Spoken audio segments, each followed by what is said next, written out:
Capricorn वालों के लिए ये वीक बेसिकली आप लोग कंटिन्यूस मुस्तकिल तौर पे ऐसी कोशिशों में लगे हुए हैं कि आप अपनी ज़िंदगी के मामलात को बेहतर कर सकें, और इन कोशिशों में काफ़ी हद तक आप कामयाब होते हुए भी नज़र आए हैं। अब की सिचुएशन में ऐसा नज़र आ रहा है कि आप लोग अपनी पर्सनल ज़िंदगी में किसी को इंटरफेयर नहीं होने देंगे।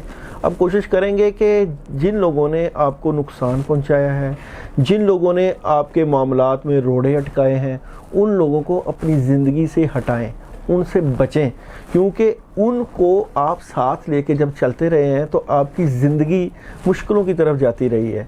और ये बाज़ औक़ात ये जो रोड़े अटकाने वाली बात है, ये आपके अंदर से भी कोई ऐसी चीज़ें होती हैं जो आपके कामों में रुकावट डाल देती हैं, और आपकी जो पर्सनल ज़िंदगी है वो अब सेटल होने की तरफ जा रही है। सेटल आप अपने मामलात में वही कुछ करेंगे जो आपका दिल चाहता है, और आप अपने दिल की मानेंगे, और जब आप दिल की मानेंगे, दिल के मामलात को बेहतरी की तरफ लेके जाएंगे, तो आपकी ज़िंदगी खुशियों के साथ, उम्मीदों के साथ और नए जज्बे और वलवले के साथ बेहतरी की तरफ गामज़न हो जाएगी। आप अपनी ज़िंदगी से मुतमिन हो पाएंगे।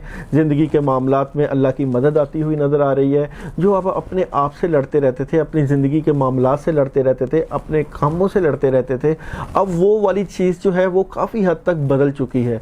अब आप समझ चुके हैं अपनी ज़िंदगी को किस तरीके से इस्तवार करना है, ज़िंदगी को कैसे लेके जाना है, और ज़िंदगी के मामलात में कैसे मदद लेनी है अल्लाह ताला।